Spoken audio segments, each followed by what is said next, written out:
Picking the wrong advisor for retirement could potentially destroy your retirement and cost you hundreds of thousands of dollars in unnecessary taxes.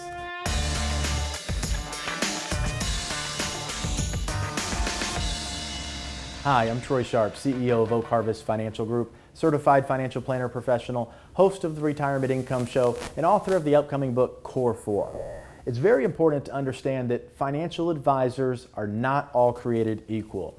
Just like the medical industry has specialists for different needs and phases of life that you're in, so does the financial industry.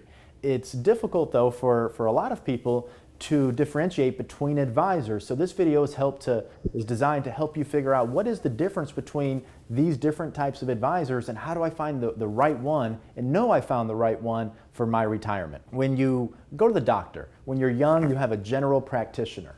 In the retirement field or in the financial industry, think of the general practitioner as your accumulation phase advisor.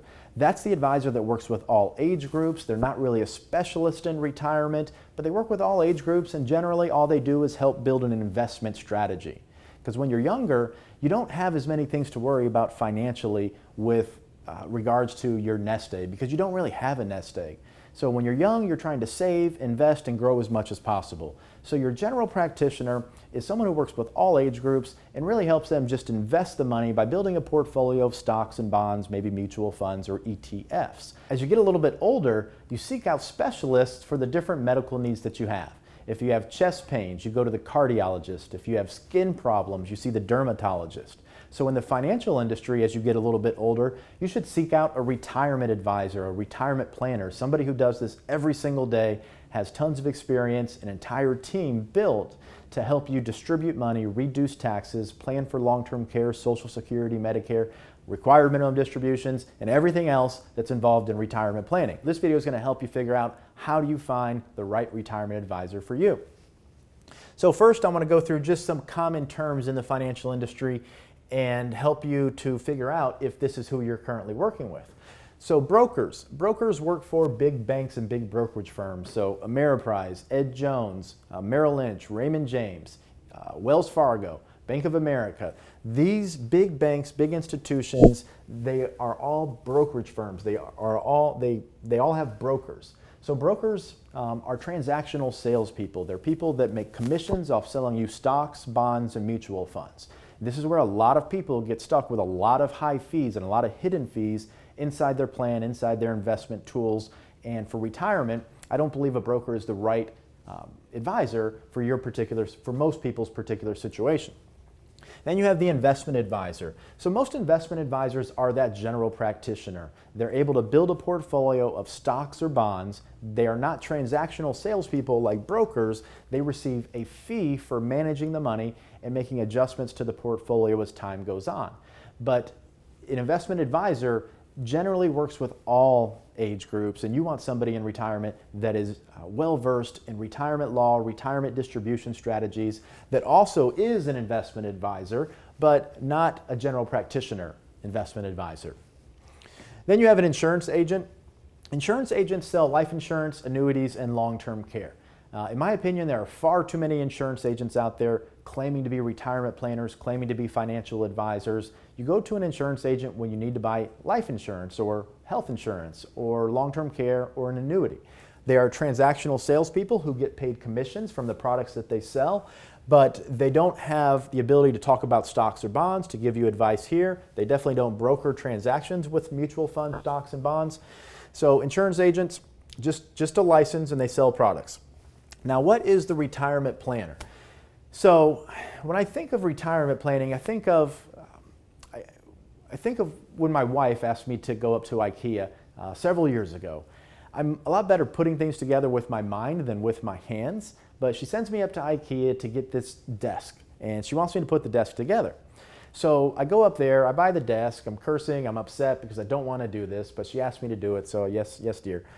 And I get home and I open the box and I start taking all these pieces out, and you got the bag of screws and the bolts and the washers, and I get my tools out of the garage, and I get to the bottom of the box and there are no instructions on how to put this thing together. So I start sweating a little bit, I'm panicking, but then I'm thinking, okay, I can get out of this because there are no instructions, I don't have to put it together. But she says, no, just Google it and figure it out. So I do that, and as I'm starting to put this thing together, I realize, like, oh my goodness, this is what we do every single day for people who are entering retirement. They come in and they have this IRA, they have to make this decision about their pension or 401k, they have Social Security, they have Medicare questions, they have all these different pieces, and they're curious about which tools to use, but they don't have any instructions on how to bring that all together. The retirement planner, what a true retirement planner does, is provide you the instructions, builds that retirement plan based on the different pieces that you have, using various tools, a more expansive toolkit than just stocks or bonds for retirement, but brings it all together and is there with you to guide and to adjust as time goes on. So that story really hit home for me as far as what we do every single day helping people transition into retirement, and what most people don't have, which is the instruction manual, so to speak, on how to take income, when to take it, where to take it from, how much, how long will it last, will your spouse be okay if something happens to you. So the retirement planner, first, you have either independent versus captive. So a lot of big firms have these retirement planning divisions, or divisions designed to help you build portfolios if you're in retirement. The problem with captive firms is, while the advisors may have your best interest at heart, their bosses and their management in the ivory towers in New York City, well, they have to put shareholders first. And they have a fiduciary responsibility to increase profits, to increase revenues, and oftentimes you're just a person or a number on a spreadsheet, and you create the situation where management has a conflict of interest with the advisor who's managing your money. So there's always this tug of war. So I'm personally not a big fan of working with big, large, captively held advisors that work for these big banks and big brokerage firms.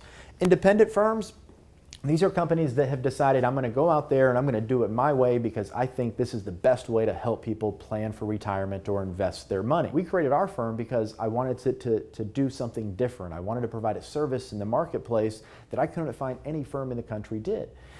So independent versus captive, I'm a big fan obviously of independent firms because I don't have anyone looking over my shoulder telling me what to do, telling me I need to generate more revenue or more profits. As an independent firm, we can always operate in what we feel is the absolute best for our client, for our people, and for the community. So when you have a retirement plan, a true retirement plan, you're going to have a written income plan. This income plan, just like my IKEA story, it's going to tell you which accounts to take income from, how much income, and how to reduce taxes. The next part here is the tax plan. So this is the number one and number two things. If you do not have a written income plan and a written tax plan that shows you how you're going to reduce taxes over the course of your retirement, then you're probably not working with a retirement planner. You're probably working with a broker, an investment advisor only, a general practitioner, or an insurance agent. You should also have a medical and long-term care plan. Different studies show different costs, but anywhere from $250,000 to $400,000 you can be expected to pay in out-of-pocket medical costs. So you need a plan to pay for these costs later in life. And then long-term care is an entirely different set of planning that's needed and costs associated with future needs. And then last but not least, we have a legacy and an estate plan. Most people have a basic estate plan. That's your living will, your last will and testament, your powers of attorney, your medical directives. But the legacy plan is a more strategic plan that helps figure out how are we best going to not only maximize your retirement to make sure that you're secure and have enough money as long as you're alive, but how do we efficiently transfer that money to the next generation and maximize it? Right now, there's a law in Congress, and what the politicians are trying to do is they're trying to make the IRS the biggest beneficiary of your retirement account. So if you want to learn more about this, check out my video about the Secure Act. You can click on this link right up here. So understanding the difference between brokers, general practitioners, insurance agents, and then a true retirement planner can help you decide if you're working with the best advisor for your particular situation, or maybe you need to make a change so you can have that written income plan, that written tax plan, and also address legacy, long-term care, medical, and estate planning strategies. Hit the subscribe button down below and then that little bell icon so you can be notified when we upload new content. If you have a friend or family member that's been talking about retiring or thinking about retiring, this video could really help them feel more confident about making that decision, so please share the video with them. Take the time to like the video as well. and this will notify other YouTube users that you enjoyed the video and will help more people get more connected to their money. And take the time to comment down below so I can get some feedback and craft videos that are more pertinent to your particular situation.